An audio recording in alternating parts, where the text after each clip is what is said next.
On se sent prêt à notre deuxième tentative pour se rendre à l'île de Sao Jorge. Il faut dire que l'on quitte un plateau océanique de 40 mètres de profondeur à un creux rapide de 1200 mètres. À cela s'ajoute un courant entre les deux îles et une accélération du vent qui doit contourner le sommet de Pico.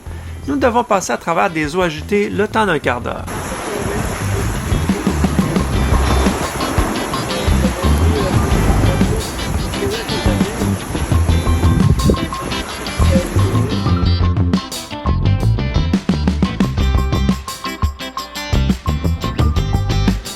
Après 8 heures de navigation, nous arrivons à la marina de Velash.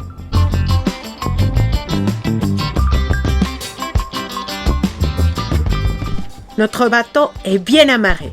Il est en sécurité et nous sommes prêts à commencer à visiter ce nouveau village des Açores.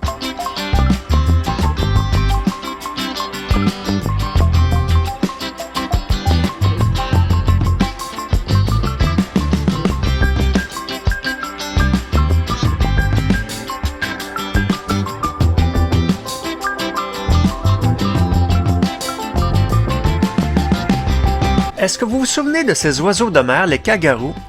La marina de Velash est située aux abords d'une grande falaise où nichent en grand nombre ces oiseaux. On vous partage le concert de kangaroos vécu à chacune de nos soirées là-bas.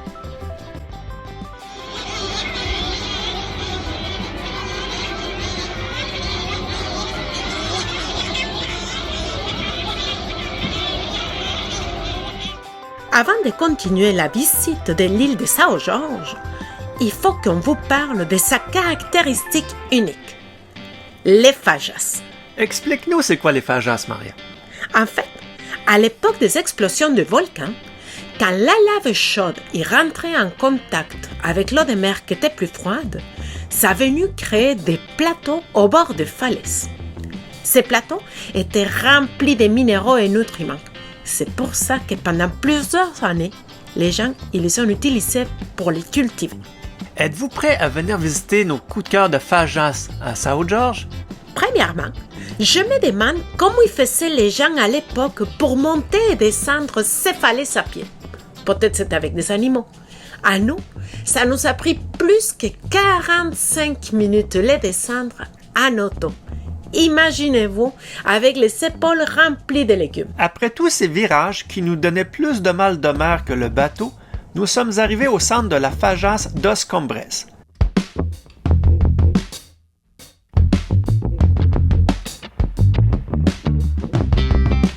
Tout juste 10 maisons et une église.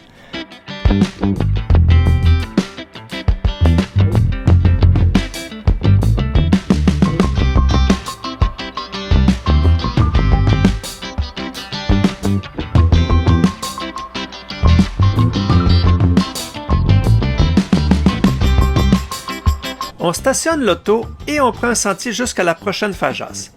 Est-ce qu'on vous a dit que les Açores étaient un paradis des sentiers pédestres?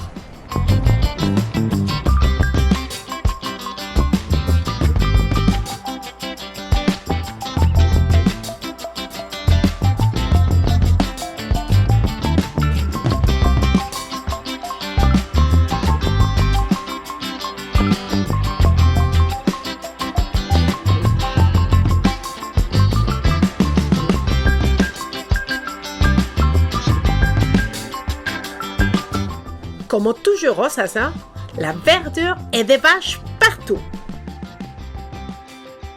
Notre prochain arrêt, la Faja de Ouvidor.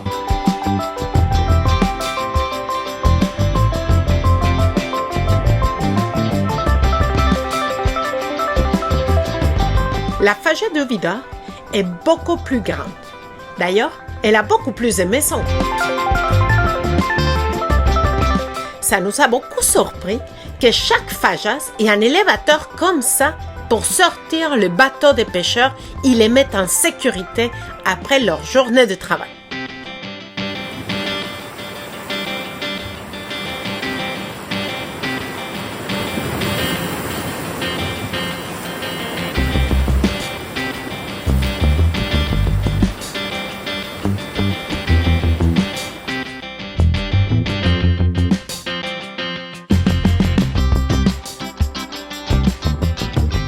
La couleur de cette piscine naturelle était très invitante, mais un peu trop fade pour la tester cette journée-là.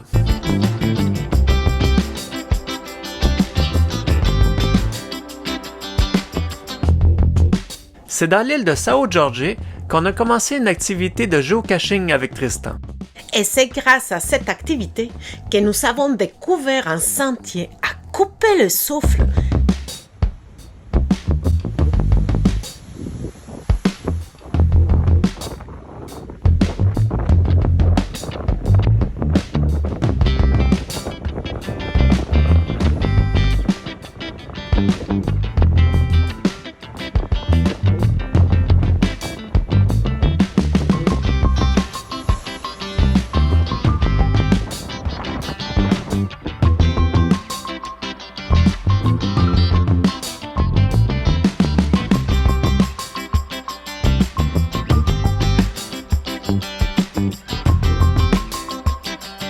D'ailleurs, Michel y était un peu trop content de ses visites.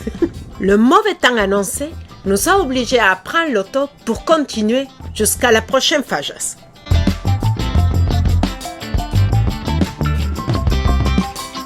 Nous arrivons à la Faja dos Vimes.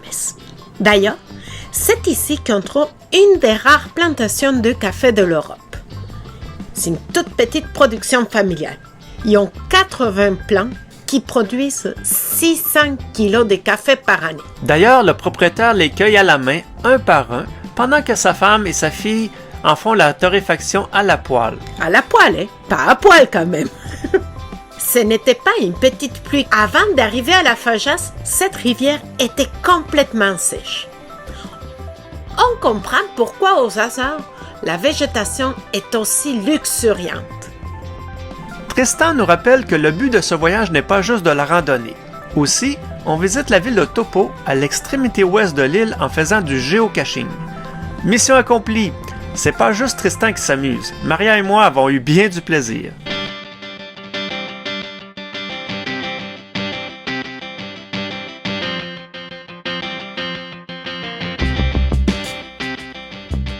En face de la ville de Topo, il y a l'île de Topo.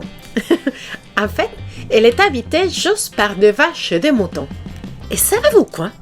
Pour les amener, ils les sont attachés. Ça faisait une espèce de guirlande de vaches et des moutons pour qu'elles nagent jusqu'à l'île. C'est à Topo qu'on retrouve notre coup de cœur de piscine naturelle aménagée par les gens locaux.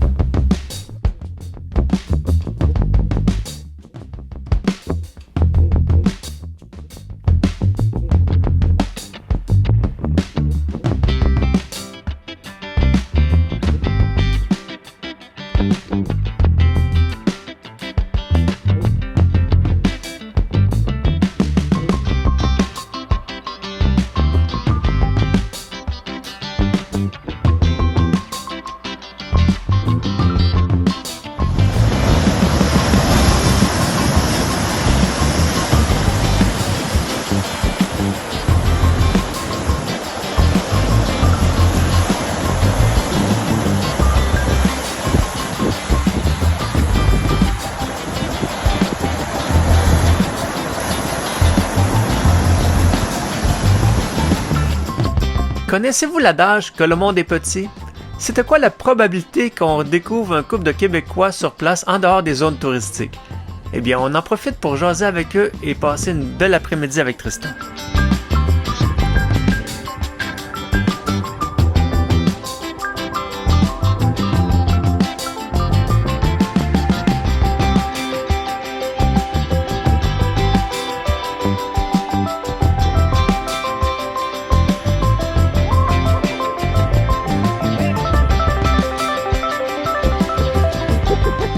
Après 3 jours à l'île de São Jorge, notre location d'auto est terminée. Prenons le temps de visiter à pied ce qui est proche de nous, la ville de Velas.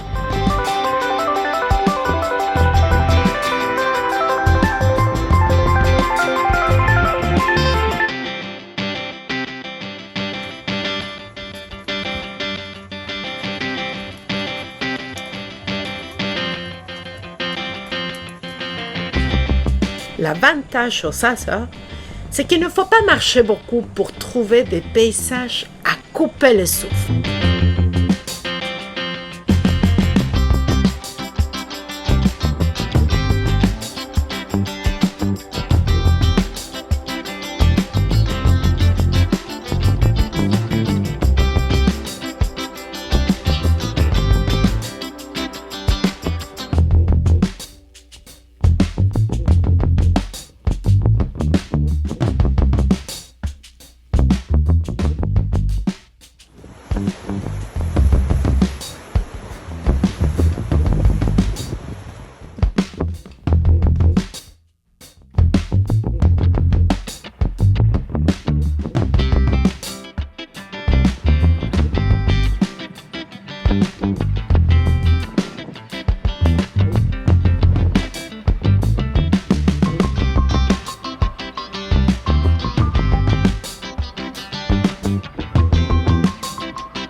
Après une semaine à l'île de Saint-Georges, c'est le temps de repartir.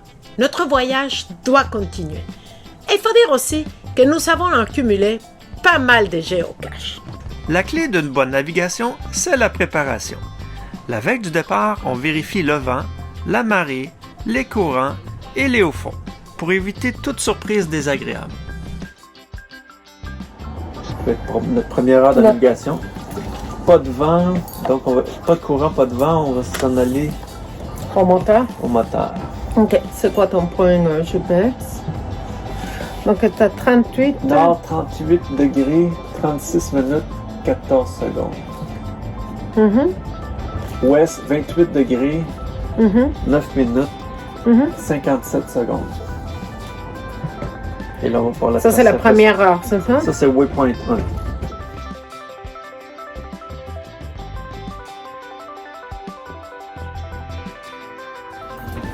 Tous nos points qu'on a pour demain, hein? Oui. On a une grosse navigation, mon amour. En tenant compte heure par heure des courants, du vent. Donc, mon premier waypoint, c'est quoi? Là, à 6 h du matin, on devrait être arrivé à nord 38 degrés 40 47. Non, lui, 38-36, parce c'est qu'on dans le sort départ? d'ici. Ça, on sort d'ici, ça, c'est la marina. Ah, pardon. Donc à 6 h du matin, une heure plus tard, on va être nord 38 36. 39, 38, 20, 30, 35, 36. 36, 14 secondes. Ok, 36. 36. Attends une seconde, 30. J'ai comme un petit peu plus de place. Ok. 30, 36.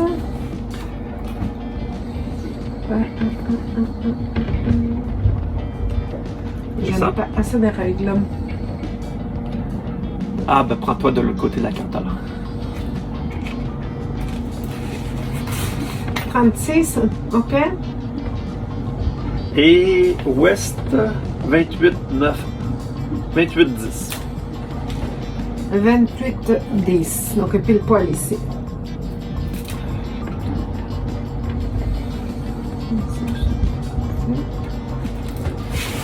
Et 28, 10.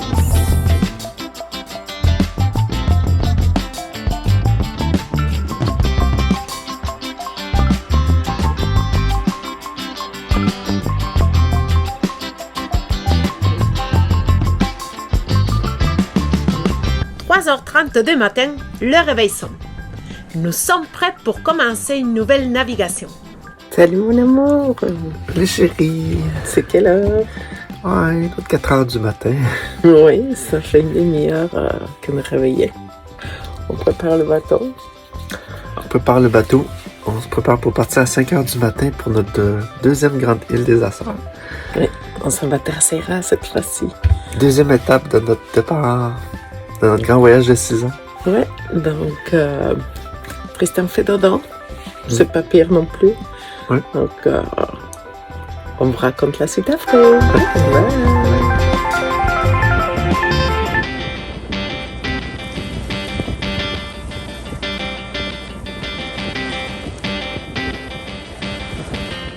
On espère que cette visite de l'île de Saint-Georges, ça vous a plu. On se voit bientôt. Hasta la vista.